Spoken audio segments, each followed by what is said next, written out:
Poppy arrives to pick up Nori from the location where the daring Harfoot inadvertently falls off in the large pit mark left by the rocket ball.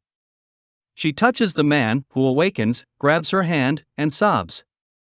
He returns to his sleep after a brief moment. Nori asks Poppy to assist her in dragging the man away from the wolves. He was placed in a shelter for the night. Nori explains why he is assisting Poppy. Fate directed her to track down the man and assist him. He's significant, and Nori must play her part. Her character is similar to Frodo from The Lord of the Rings. It's the same sort of mismatch, a perfect surprise that the universe has in store for the living. Will Poppy prove to be the wise Sam? Time will only tell. Arendar and Bronwyn arrive in town. Deep fissures in the ground are discovered. The entire town has been destroyed, but no bodies have been found. Arendar uses a lightstick to deduce that the town was not destroyed by a ground shake, something where someone dug through it. He asks Bronwyn to warn the others while he investigates in the opposite direction. Then we travel to a region, the domain of the Elven Smiths. Celebrimbor explains that the elves should form an alliance with the dwarves, who live in Khazad-dûm, their mountain kingdom. Prince Durin is a dear friend, and their forays into craftwork inspire him. They are fine artisans who care for the rocks in the same way that Celebrimbor does. Elrond anticipates a warm welcome from them.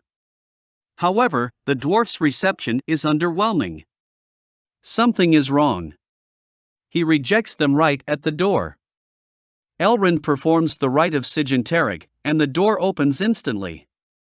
He goes inside by himself to negotiate an alliance while requesting Celebrimbor to return to a region. The beauty of the dwarf's home, as well as their meticulous craftsmanship and discipline, astound him. Since his last visit, which was a long time ago, the city has changed by leaps and bounds. Durin explains that all devised an endurance test, the rite of Sigintarig, in which they must now participate. Durin is pitted against Elrond. It's essentially a rock climbing competition. We cut to Nori arriving to check on the man, who is no longer there but is crawling nearby, attempting to flee. He is startled by her and begins screaming. The trees weave with it, but Nori claims to be the one who assisted him. They make a pact not to hurt each other, and Nori offers him food. When Nori asks him about his community, he immediately exclaims, "Ur." Mana. Ur was the highly trained squadron in Sauron's army of orcs, and they were formidable foes. This man's identity remains a mystery, but there is growing speculation that he may be someone very familiar. Nori is summoned after her father twists his ankle while erecting a shelter. He won't be able to migrate for a while. Galadriel is swimming in the ocean when she notices a roving group on a floating makeshift boat. They are suspicious of her, so she hides her elf ears to avoid further scrutiny. The Wanderers reveal that their ship was destroyed by the Worm, a massive creature who reappears out of nowhere. A man on the improvised boat orders everyone to remain silent. However, it does not work. Galadriel is pushed back into the sea, where she swims desperately. The worm vanishes, leaving only the man from the boat. He takes the name Halbrand and joins Galadriel. The battle between the elf and Durin is fierce, but the elf loses. He must be exiled from the lands, as agreed. Elrond requests that the prince accompany him back to the exit. Durin is furious with Elrond because he missed his wedding and the birth of his children.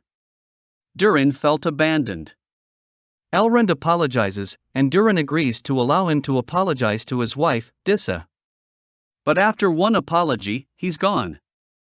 Dissa, on the other hand, has other plans. Elrond is permitted to remain, and the rage is temporarily quelled. She explains how they met and fell in love over dinner. Durin and Elrond are still fighting, but they soon reconcile. The dark enemy has been spotted in the Southlands, where Halbrand is from. She requests that he take her to their last location and inquires about the army's strength and banner. Halbrand is of the ilk of men, and based on what we saw at Hordern, they are the first in line of fire. We don't know anything about his banner or family, but he appears to be an important character in the fight against the enemy. Bronwyn arrives in Tirihadar and warns the people about what she witnessed. They, however, dismiss her claims. Theo discovers a strange creature beneath his house's floorboards, proving Bronwyn correct. Arender progresses deeper into the cave, and the atmosphere becomes more foreboding. Something growls at him and chases him from the shadows. Ardander flees and falls into a body of water, emerging on the shore. A swarm of hands grabs him from behind and drags him into the darkness. Bronwyn rushes home, only to discover a hole in the floor. Theo hides in the walls, warning Bronwyn to go get help. Something appears from the floor, and she seeks refuge in a cupboard. It's an orc. He tracks her down and a fight ensues. Theo and Bronwyn fight him off and kill him as a group. Bronwyn turns to Waldreg, and they finally listen to her. They leave town the following morning. Galadriel and Halbrand barely make it through the storm in the seas. Halbrand risks his own life to save Galadriel's.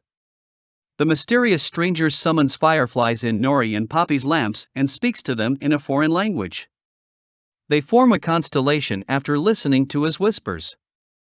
Nori claims the man wants them to assist him in finding the stars.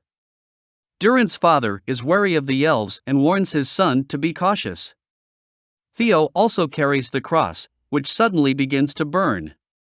The cross had to do with the orcs and the impending doom that was about to strike Middle-earth.